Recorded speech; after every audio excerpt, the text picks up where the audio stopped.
ನಾನಿವತ್ತು ಮುನಿಯಾಲು ಗೋದಾಮದಲ್ಲಿದ್ದೇನೆ. ಗೋದಾಮದ ವಿಶೇಷತೆ ನಿಮಗೆಲ್ಲ ಗೊತ್ತಿದೆ. ಇಲ್ಲಿ ಸಾಕಷ್ಟು ಮರ ಗಿಡಗಳು, ಹಣ್ಣುಗಳು, ಪ್ರಾಣಿ ಪಕ್ಷಿಗಳು ಎಲ್ಲವೂ ಇದೆ. ಆದರೆ ನನಗೆ ತುಂಬ ಗಮನ ಸೆಳೆದದ್ದು ಈ ಜೇನು ಕೃಷಿ. ಜೇನು ಕೃಷಿಯನ್ನು ಕೂಡ ಇಲ್ಲಿ ಮಾಡ್ತಾ ಇದ್ದಾರೆ. ದೂರದ ಪುತ್ತೂರಿನಿಂದ ಮುನಿಯಾಲಿಗೆ ನಮ್ಮ ಮನೋಹರ್ ಅವರು ಜೇನು ಕೃಷಿಗಾಗಿ ಬಂದಿದ್ದಾರೆ ಮತ್ತು ಅದರ ಜೊತೆಗೆ ಅವರ ಮಗನನ್ನು ಕೂಡ ಕರ್ಕೊಂಡು ಬಂದಿದ್ದಾರೆ. ಇದು ಬಹಳ ವಿಶೇಷ. ಕೃಷಿ ಕೆಲಸದಲ್ಲಿ ಅಥವಾ ಈ ರೀತಿಯ ಕೆಲಸಗಳಲ್ಲಿ ತಮ್ಮ ಮಕ್ಕಳನ್ನು ಕರ್ಕೊಂಡು ಹೋಗುವಂಥದ್ದು ಇದೆಯಲ್ಲ, ಇಟ್ಸ್ ಅ ವೆರಿ ಸ್ಪೆಷಲ್ ಅಂತ ಹೇಳ್ತಾ ಜೇನು ಕೃಷಿಯ ಬಗ್ಗೆ ಒಂದಷ್ಟು ಅವರ ಹತ್ರ ಮಾತಾಡೋಣ. ಸರ್ ನಮಸ್ತೆ. ನಮಸ್ತೆ. ಎಷ್ಟು ವರ್ಷದ ಅನುಭವ ಸರ್ ನಿಮ್ಮದು ಜೇನು ಕೃಷಿ? ಒಂದು 22 ವರ್ಷ ಆಯಿತು ಜೇನು ಕೃಷಿ ಸ್ಟಾರ್ಟ್ ಮಾಡಿ. ಕೃಷಿ ಅಂತಲ್ಲ, ಅದು ಸ್ಟಾರ್ಟ್ ಮಾಡಿ 8ನೇ ಕ್ಲಾಸಲ್ಲಿ ಸ್ಟಾರ್ಟ್ ಮಾಡಿದ್ದೇನೆ. ಅದು ಸ್ವಲ್ಪ ಹಂತವಾಗಿ ಜಾಸ್ತಿ ಮಾಡ್ತಾ ಈಗ ಜೇನು ಕೃಷಿ ಕಂಟಿನ್ಯೂ ಮಾಡ್ತಾ ಇದ್ದೇನೆ. ಎಸ್, ನಾನು ಆಗ ಒಂದು ಮಾತು ಹೇಳಿದೆ ಸರ್, ಈಗ ಜೇನು ನಮ್ಮ ಮೇಲೆ ದಾಳಿ ಮಾಡಿದಾಗ ನಾವು ಏನು ಮಾಡಬೇಕು ಅಂತ ಆ ಟೈಮಲ್ಲಿ ಇನ್ಸ್ಟೆಂಟ್ ಆಗಿ ನಮಗೆ ಅದರ ಸ್ಪೀಡಿಗೆ ಓಡಿ ಹೋಗಿ ಬಚ್ಚಿಟ್ಕೊಳ್ಲಿಕ್ಕೆ ಈ ಇದರಲ್ಲಿ ಜೇನಲ್ಲಿ ತೊಡುವೆ ಜೇನು ಅಂತ ಸಾಕುವಂಥ ಜೇನು. ಈ ತೊಡುವೆ ಜೇನು ಅಷ್ಟು ಜಾಸ್ತಿ ಅಟ್ಯಾಕ್ ಮಾಡೋದಿಲ್ಲ. ಹೌದು, ಮಾಡಿದರೆ ಕೂಡ ಒಂದು ಸ್ವಲ್ಪ ಅಟ್ಯಾಕ್ ಮಾಡ್ತದೆ. ನಾವು ಸ್ವಲ್ಪ ಸೈಲೆಂಟ್ ಆಗಿ ಸ್ವಲ್ಪ ದೂರಕ್ಕೆ ಹೋದರೆ ಆಯಿತು, ಸ್ಲೋ ಆಗ್ತದೆ. ಬೇರೆ ಇದು ಈ ಮರದಲ್ಲೆಲ್ಲ ಇರುವಂಥ ಹೆಜ್ಜೆನೆಲ್ಲ ಅದೆಲ್ಲ ಸ್ವಲ್ಪ ಜೋರು ಇರ್ತದೆ. ಅದು ಕೂಡ ಸುಮ್ಮನೆ ಬಂದು ಅಟ್ಯಾಕ್ ಮಾಡೋದಿಲ್ಲ. ಅಲ್ಲಿಗೆ ಏನಾದರೂ ಗಿಡ್ಡುಗ ಏನಾದರೂ ಅದಕ್ಕೆ ಉಪದ್ರ ಮಾಡಿದರೆ ಹತ್ತಿರದಲ್ಲಿ ಯಾರಾದಿದ್ದರೆ ಅದು ಅವರಿಗೆ ಅಟ್ಯಾಕ್ ಮಾಡೋದು. ಸುಮ್ಮನೆ ಬಂದು ಅಟ್ಯಾಕ್ ಮಾಡುವ ಇದಿಲ್ಲ.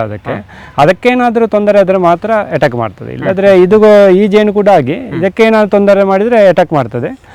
ಅದಕ್ಕಿಂತ ಸ್ವಲ್ಪ ಕಡಿಮೆ ಇದು ಅಟ್ಯಾಕ್. ಅಂದ್ರೆ ಆ ಕ್ಷಣದಲ್ಲಿ ನಾವು ಸುಮ್ಮನೆ ಸೈಲೆಂಟ್ ಆಗಿ ನಿಂತ್ಕೊಳ್ಳೋದು, ಸೈಲೆಂಟ್ ಸ್ವಲ್ಪ ದೂರಕ್ಕೆ ಹೋಗ್ಬೇಕು. ಹೌದು, ನಮ್ಮ ಈ ಪೆಟ್ಟಿಗೆ ಅದು ಅದಾದರೆ ಹೆಜ್ಜೆನಾದರೂ ಬಿಡುವುದಿಲ್ಲ. ಎಷ್ಟು ದೂರಕ್ಕೆ ಆದರೂ ಓಡಿಸಿಕೊಂಡು ಅಟ್ಯಾಕ್ ಮಾಡ್ತದೆ. ಹೌದು, ಅದರ ಗುಣ ಹಾಗೆ ಇರ್ತದೆ.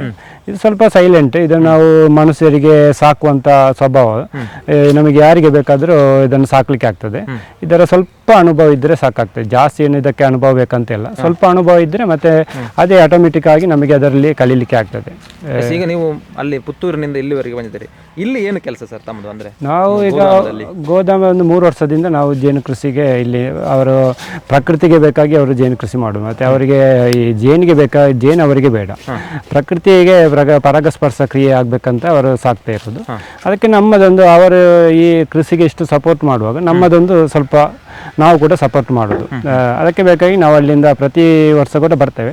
ವರ್ಷಕ್ಕೆ ಒಂದು 3-4 ಸಲ ಬಂದು ಜಸ್ಟ್ ಸ್ವಲ್ಪ ಕೆಲಸ ಮಾಡಿ ಹೋಗೋದು. ಜಾಸ್ತಿ ಕೆಲಸ ಮಾಡಲಿಕ್ಕೆ ದಿವಸಲು ಬಂದು ಆಗೋದಿಲ್ಲ, ಸ್ವಲ್ಪ ದೂರ ಉಂಟು. ಇದು ನ್ಯಾಚುರಲ್ ಆಗಿ ಅದರಷ್ಟಕ್ಕೆ ಯಾವ ರೀತಿ ಸಾಕಬೇಕು. ಮತ್ತು ಅದರ ಈಗ ಒಂದು 20 ಬಾಕ್ಸ್ ಉಂಟು.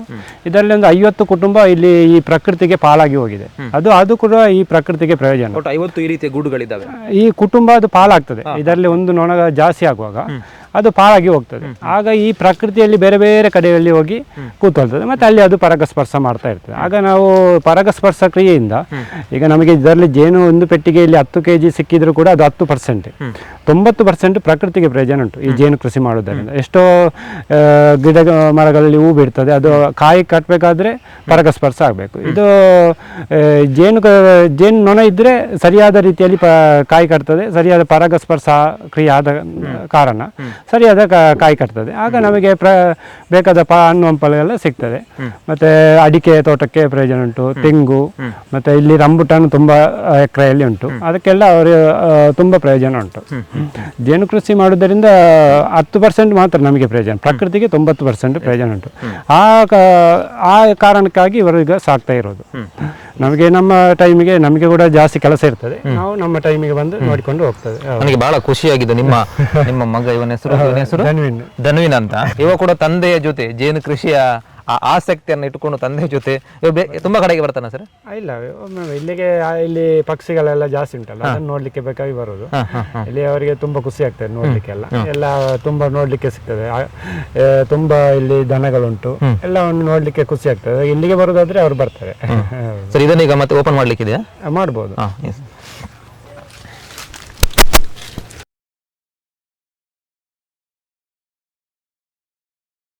ಇದೆಲ್ಲ ನ್ಯಾಚುರಲ್ ಆಗಿ ಕಟ್ಟಿದೆ. ಅಂತ ಇದು ಕೃಷಿ ಮಾಡಿದಲ್ಲ, ನಾವು ಕೃಷಿ ಮಾಡಲಿಕ್ಕೆ ನಮಗೆ ಪ್ರತಿ ವಾರದಲ್ಲಿ ಕೆಲಸ ಉಂಟು.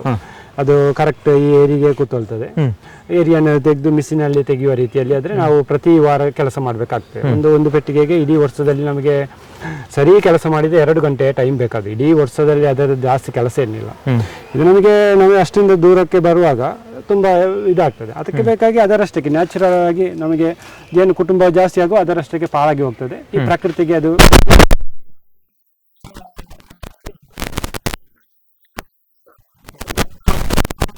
ಅವಶ್ಯಕತೆ ಇದ್ದಷ್ಟು ಮಾತ್ರ ತೆಗೆಯುವುದು, ಮತ್ತೆ ಎಲ್ಲ ಅದಕ್ಕೆ ಬಿಡುದು. ಅದು ಮಳೆಗಾಲಕ್ಕೆ ತಿನ್ಲಿಕ್ಕೆ ಬೇಕಾಗಿ ಬಿಡುದು. ಅವರಿಗೆ ಜೇನು ಬೇಡ, ಅದು ಪ್ರಕೃತಿಗೆ ಬೇಕಾಗಿ ಅವರು ಸಾಕ್ತಾರೆ. ಪರಾಗಸ್ಪರ್ಶ.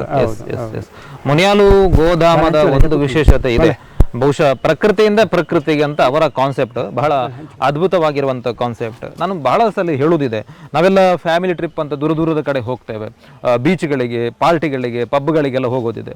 ವಾರಕ್ಕೆ ಒಂದು ದಿವಸ ಫ್ಯಾಮಿಲಿ ಸಮೇತ ಈ ಗೋಧಾಮಕ್ಕೆ ಬಂದರೆ ಕೃಷಿಯ ಬಗ್ಗೆ ಸಾಕಷ್ಟು ಜ್ಞಾನ ನಿಮಗೆಲ್ಲಿ ಸಿಗ್ತದೆ. ಬರೀ ಇಲ್ಲಿ ಬೆಳೆಯುವಂಥ ಹಲಸು ಮಾವಿನಿಂದ ಹಿಡಿದು ದೂರದ ಏಷ್ಯಾದಲ್ಲಿ ಬೆಳೆಯುವಂತಹ ಹಣ್ಣುಗಳ ಬೆಳೆ ಕೂಡ ಇಲ್ಲೇ ಇದೆ. ಅದರ ಬಗ್ಗೆ ತಿಳಿಬೇಕು. ನಾನು ಯಾವತ್ತೂ ಹೇಳ್ತೇನೆ, ಇಲ್ಲಿ ಗೋಧಾಮಕ್ಕೆ ಬರಬೇಕು, ಕೃಷಿಯ ಬಗ್ಗೆ ತಿಳಿಬೇಕು ಅಂತ ನಾನು ಯಾವತ್ತೂ ಹೇಳೋದಿದೆ. S, continue sir.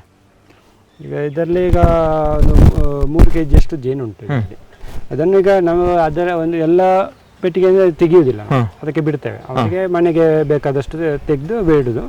ಮಳೆಗಾಲದಲ್ಲಿ ಅದಕ್ಕೆ ತಿನ್ನುತ್ತಾ ಇರ್ತದೆ. ಮತ್ತೆ ಸಾಧಾರಣ ಒಂದು ಡಿಸೆಂಬರಿಗೆ ಆಗುವಾಗ ಅದು ಪಾಲಾಗಲಿಕ್ಕೆ ಸ್ಟಾರ್ಟ್ ಆಗ್ತದೆ. ಪ್ರಕೃತಿಯಲ್ಲಿ ಪರಾಗ ಎಲ್ಲ ಜಾಸ್ತಿ ಸಿಗುವ ಟೈಮಲ್ಲಿ ಪಾಲಾಗ್ತದೆ. ಪಾಲಾಗಿ ಹೋಗಿ ಇಲ್ಲಿ ಈ ಏರಿಯಾ ಒಂದು 10 ಕಿಲೋಮೀಟರ್ ಒಳಗಡೆ ಇಲ್ಲಿ ಅದು ಪುನಃ ಅಲ್ಲಿ ಗೂಡು ಕಟ್ತದೆ. ಅದು ಅಲ್ಲಿ ಸಂಸಾರ ಮಾಡ್ತಾ ಇರ್ತದೆ. ಆಗ ಇಡೀ ಈ ಊರಿಗೆ ಪ್ರಯೋಜನ ಆಗ್ತದೆ. ಈ ಜೇನು ಕೃಷಿ ಒಬ್ಬ ಜೇನು ಕೃಷಿ ಮಾಡಿದ ಕಾರಣ ಈ ಊರೇ ಅದಕ್ಕೆ ಪ್ರಯೋಜನ ಆಗ್ತದೆ. ಈಗ ಈ ಔಷಧಿ ಸಿಂಪಡಣೆ ಮಾಡುವ ಕಾರಣ ಎಲ್ಲ ನೊಣಗಳು ಬದುಕುಳಿಯುವುದಿಲ್ಲ. ಕೆಲವರು ಈಗ ಸ್ಪ್ರೇ ಮಾಡುವ ಕಾರಣ ಸಾಯ್ತದೆ. ಆಗ ಈ ರೀತಿ ನಾವು ಅದು ಪಾಲಾಗಿ ಹೋದರೆ ಆಟೋಮೆಟಿಕ್ ಆಗಿ